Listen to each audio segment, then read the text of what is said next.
The Flatout series is a racing game series that sort of never picked up huge numbers, but those that played it really sort of fell in love with everything it did because, in a lot of ways, it was a lot more advanced than the AAA games that you got at the time, like Need for Speed or anything like that. It had an incredible physics model, both in terms of damage to the car and in terms of how the car felt, as well as its very unique sort of carnage mode flatout mode, where you sort of shot your driver through the windshield and you competed in ridiculous mini games. And that sort of game and its humor and its sort of style sort of never was picked up again by anybody else. And there were a couple of games that got close to sort of matching it, but they never did. But Flatout's developer have moved on to other things now, mostly Wreckfest. And Flatout 3 was a game that I don't like to believe exists because it was honestly one of the worst racing games I've ever played. Flatout 4 though is developed by Kyloton Games, who you might know have done the World Rally Championship games in the last few years, and if you've played them you know they're actually pretty decent rally games. And the big worry I had playing this game initially was whether they were able to capture what made it so much fun, and they do to some extent, but I guess the same way,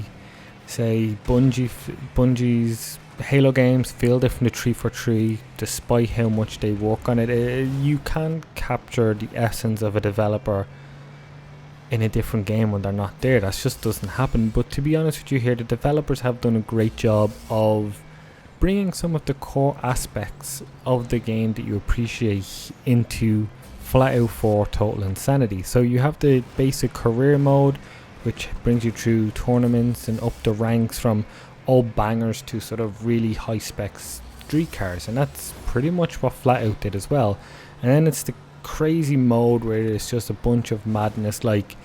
racing through checkpoints against a bomb that will eventually blow up your car, and then the inevitable but incredible mini games where you're in here. There's some old classics as well as some new ones, like you have the high jump, like it's been there before, but you also got beer pong now, you've got stone skipping that was previously available, but then you've got other games, and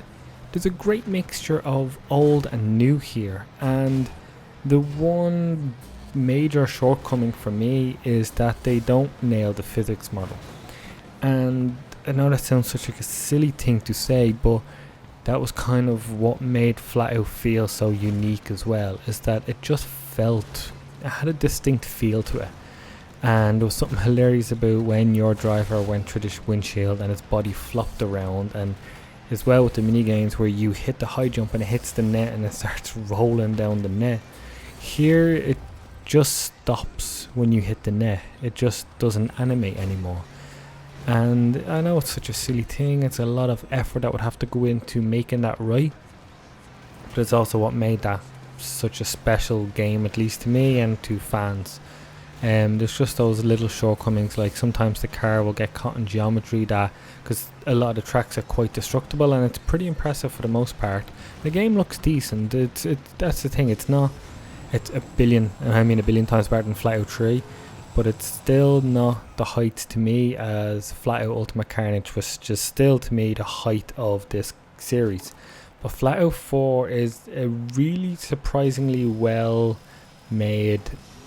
sort of continuation of that series, and I would genuinely love to see the developers have another go at it, because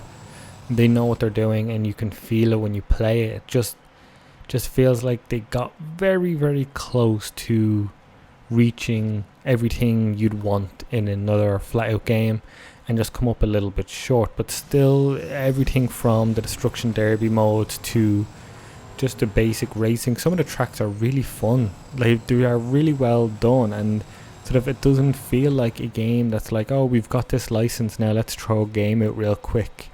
It also feels like it could have benefited from a few more months, but not that it would make any major difference, just to sort of fine tweak those little things, maybe get that physics model, like the cars feel a little too breezy I guess on the ground, like it feels like there's a little layer of like magnetism between the wheels and the ground. But other than that, Flatout 4 Ultimate Carnage is a game I'm really happy exists, and I'm really happy that it's as good as it is, because as a fan of the series I was worried, but they've done an incredible job. And while it's not a perfect racing game or the best one out there right now on Xbox One and PlayStation 4, it's still an incredible amount of fun.